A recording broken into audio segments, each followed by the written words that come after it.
राजा मंगलसेन नाम का राजा पृथ्वीपुर राज्य पर राज करता था। मंगलसेन को अपने बगीचों में घूमने का बड़ा ही शौक था। उसे जब भी समय मिलता वह अपने बाग बगीचों की सैर करने को निकल जाता। प्रकृति के बीच में समय गुजारना उसे बड़ा ही अच्छा लगता था। एक दिन जब वह अपने शानदार बगीचे की सैर कर रहा था तो उसने देखा कि एक बारहसिंगा उसके बगीचों में घुस आया है और वह इधर उधर दौड़कर बगीचे में लगे हुए फूलों पौधों को तहस नहस कर रहा था। राजा को अपने बगीचे के पौधे और फूलों से बहुत ही लगाव था। ये दृश्य देखकर राजा आग बबूला हो गया। राजा मंगलसेन ने तुरंत अपने सैनिकों को आवाज लगाई कि वह बारहसिंगा को पकड़े और राजा खुद भी बारहसिंगा का पीछा करते हुए दौड़ने लगा। बारहसिंगा बगीचे से बाहर आ गया और राजा ने भी उसके पीछे अपना घोड़ा दौड़ा दिया। मंगलसेन बारहसिंगा का पीछा करते करते अपने राज्य की अंतिम सीमा तक आ गया, परंतु वह बारहसिंगा को ना पकड़ सका। उछलता कूदता बारहसिंगा उसकी आंखों से ओझल हो गया। अब राजा मंगलसेन थक चुका था। उसकी वहां से आगे जाने की इच्छा नहीं हुई तो वह वहीं पर रुक गया। मौसम बहुत ही गर्म था और राजा को प्यास भी लगने लगी। उसने नहाने की सोची। जब वह नहा रहा था तो एक चोर उसका घोड़ा और कपड़े लेकर भाग गया। चोर अपने पुराने कपड़े वहीं फेंक गया। राजा के लिए अब बहुत ही खराब हालत हो गई। अब वह क्या करता कि महल में वापस कैसे लौटे, क्योंकि बिना घोड़े और बिना कपड़ों के लोग उसकी हंसी उड़ाएंगे। राजा ने वहां पर पड़े हुए चोर के पुराने कपड़े पहन लिए और अपने पड़ोसी राज्य को घूमने के विचार से राज्य की सीमा को पार करके दूसरे राज्य में चला गया। बहुत दूर तक राजा मंगलसेन चोर के कपड़ों में घूमता रहा। तभी उसकी नजर झाड़ियों में चमकती हुई एक वस्तु पर पड़ी। राजा ने तुरंत वह वस्तु उठा ली। वह वस्तु चमकता हुआ एक मोतियों का हार था। वह भी बहुत ही कीमती मोतियों का हार। राजा सोचने लगा, भगवान का लाख लाख धन्यवाद जो ये मोतियों का हार मुझे मिल गया। अब मैं अपने लिए नए कपड़े और एक घोड़ा खरीद सकता हूँ। चलो चलकर इसे बाजार में बेचने की कोशिश करता हूँ। चलते चलते वह पड़ोसी राज्य के बाजार में जा पहुंचा। वहां वह एक सुनार के पास गया और कहने लगा, सेठ जी क्या तुम मुझसे एक मोतियों का हार खरीदोगे? मेरे पास बेचने के लिए एक कीमती हार है। मैं एक नदी पार कर रहा था तो मुझे वहां पर यह हार मिला। सुनार बोला, दिखाओ कैसा कीमती हार है। राजा मंगलसेन ने वह हार सुनार को दिखाया। हार को देखते ही सुनार चिल्ला पड़ा, अरे चोर, इसको तुमने कहाँ से चुराया? मैंने ऐसे ही दो हार राजा साहब के लिए बनाए थे, उनमें से एक पता नहीं कहाँ चला गया। जरूर तुमने ही ये चुराया होगा। चलो इसी समय राजा के दरबार में। मंगलसेन बोले, नहीं सेठ जी, ऐसी बातें मत करो, मैं चोर नहीं हूँ, मुझे तो ये हार पड़ा हुआ मिला था। परंतु सेठ ने उसकी एक ना सुनी और तुरंत अपना नौकर भेजकर कोतवाल को बुला भेजा। मंगल सेन ने कोतवाल के सामने भी अपनी बेगुनाही की बात कही, मगर उसे पकड़कर महाराज के सामने हाजिर कर दिया गया। जब मंगल सेन को महाराज के दरबार में लाया गया तो सुनार ने महाराज के सामने अपनी शिकायत रखी और मंगल सेन को चोर बताया। राजा ने मंगल सेन का पक्ष सुने बिना ही कहा, क्योंकि ये सुनार हमारे राज्य का एक सम्मानित व्यापारी है तो इसकी बात एकदम सच्ची मानी जाएगी।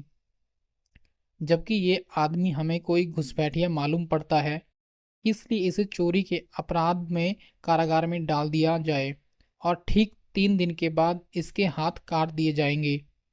यही हमारे राज्य का कानून है। फैसला सुनकर मंगल सेन घबरा गया और दया की भीख मांगने लगा, परंतु किसी ने उसकी एक ना सुनी और उसे कारागार में डाल दिया गया। इस राज्य का राजा जितना अन्यायी था, उसकी रानी उतनी ही दयालु थी।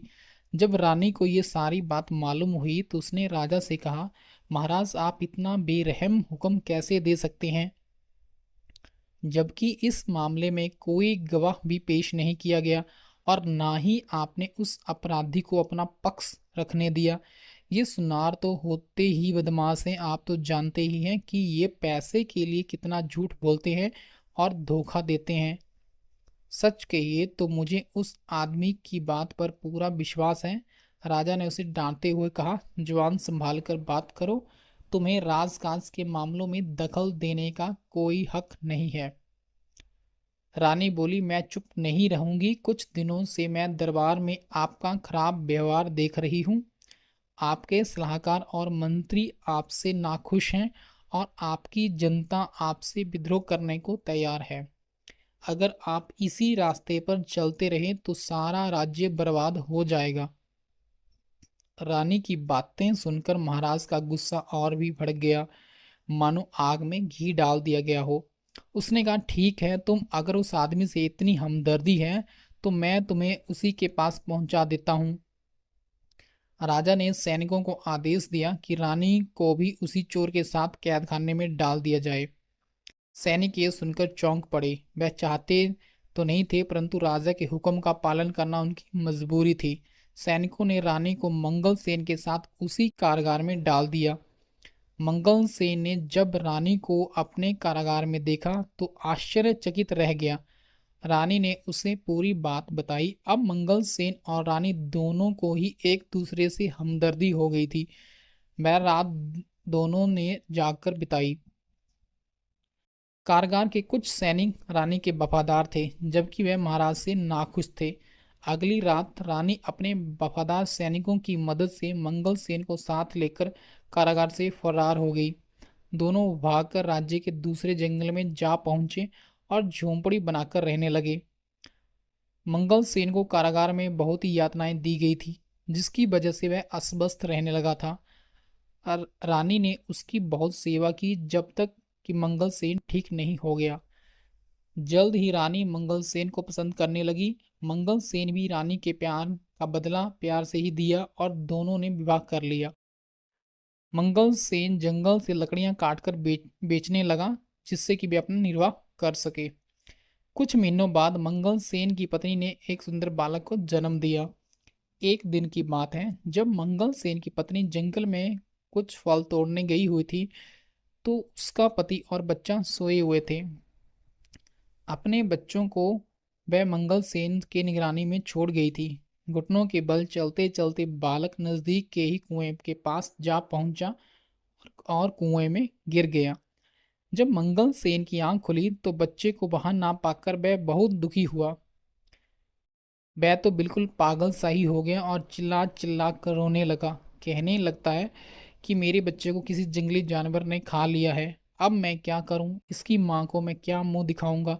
शाम के समय जब उसकी पत्नी जंगल से लौटी तो ये जानकर वह भी दुखी हुई कि उसका बच्चा वहां पर नहीं था। पर वह एक बहुत ही बहादुर और समझदार स्त्री थी, इसलिए उसने खुद को धीरज रखा और अपने पति को भी समझाया कि हमारी किस्मत में ऐसा ही लिखा हुआ था, आप दुख मत कीजिए। रात के समय मंगल सेन सो नहीं सका। वह अपने बच्चे के बारे में ही सोचता रहा और उसी को याद करता रहा। ये उसके लिए अच्छा ही हुआ कि वह सो ना पाया, क्योंकि रात के तीसरे पहर दो पक्षी उनके दरवाजे पर लगे हुए एक पेड़ पर आकर बैठ गए और आपस में बातें करने लगे। एक पक्षी ने कहा, दोस्त देखो, दुनिया में कितनी मुश्किलें हैं। जरा देखो इस आदमी के साथ क्या हुआ। इसको अपना देश छोड़ना पड़ा और बेचारे दूसरा देश में भिखारी की तरह रह रहा है, जहाँ उसकी बड़ी अन्यायपूर्ण ढंग से सजा दी गई और अब ये अपने सुंदर से बेटे के दुख में परेशान भी है। इसका बेटा कल दोपहर से ही इस कुएं में गिर गया था। दूसरा पक्षी बोला, इन बेचारे लोगों को क्या क्या परेशानी उठानी पड़ी। क्या इनके लिए कुछ नहीं किया जा सकता? हाँ, किया जा सकता है। अगर मंगल सेन इस कुएं में कूद जाए तो वह आसानी से अपने बच्चों को बचा सकता है, क्योंकि वह बच्चा अभी भी कुएं में जिंदा है। राजा मंगल सेन ने उन दोनों पक्षियों की बातें सुनी और सुनकर बड़ा ही आश्चर्य हुआ और खुशी भी हुई। जैसे ही सुबह हुई उसने अपनी पत्नी को जगाया और उसे रात वाली बात बताई और उसकी सलाह मांगी। रानी बोली, आप पक्षियों की बात मानकर कुएं में कूद जाइए। राजा इस समय कुएं में कूद गया और उसने अपने बच्चों की जान बचा ली। इस घटना के कुछ दिनों बाद जब मंगलसेन और रानी सो रहे थे तो अचानक कुछ आवाज सुनकर वे चौंक गए। बाहर देखा तो कुछ सैनिकों ने उन्हें घेर रखा था। वह भय के मारे कांपने लगे कि शत्रु राजा ने उन्हें फिर से पकड़ने के लिए सैनिक भेजे हैं। परंतु तभी मंगलसेन का एक पुराना मंत्री उसके सामने आया और अपने राजा को प्रणाम करते हुए कहा, महाराज, आखिर हमने आपको ढूंढ ही लिया। उसे देखकर मंगलसेन बहुत ही खुश हुआ। तब मंत्री ने बताया उसने अपने गुप्तचरों की सहायता से मंगलसेन को ढूंढने में सफलता पाया है। उसने ये भी बताया कि उसके राज्य की जनता बेसब्री से मंगलसेन का इंतजार कर रही है। अब राजा अपनी पत्नी और बच्चे के साथ अपने राज्य वापस चला गया। मंगलसेन फिर से अपनी राजगद्दी पर बैठ गया और पहले की तरह राज करने लगा। गद्दी पर बैठते ही मंगलसेन सबसे पहले ये काम किया, उसने अपनी सेना को लेकर उस राजा के ऊपर चढ़ाई कर दी जिसने उसके साथ बुरा व्यवहार किया था। इस युद्ध में मंगलसेन जीत गया और दूसरा राजा हार गया। शत्रु राजा मंगलसेन से दया की भीख मांगने लगा। शत्रु राजा ने बताया कि इन दुष्ट सुनार की वजह से उसने मंगलसेन के साथ ऐसा व्यवहार किया था। अब वह उसको जाते ही सजा देगा। शत्रु राजा को गिड़गिड़ाता हुआ देखकर मंगलसेन को उस पर दया आ गई। मंगलसेन ने उसे माफ कर दिया और उसे छोड़ दिया। उसके बाद सारे राज्य में शांति और खुशहाली फैल गई। मंगलसेन अब अपनी पत्नी और बच्चे के साथ एक खुशहाल जीवन बिताने लगा। सारी प्रजा अपने राजा के साथ साथ नई रानी और उसके बच्चे को भी पाकर बहुत प्रसन्न थे।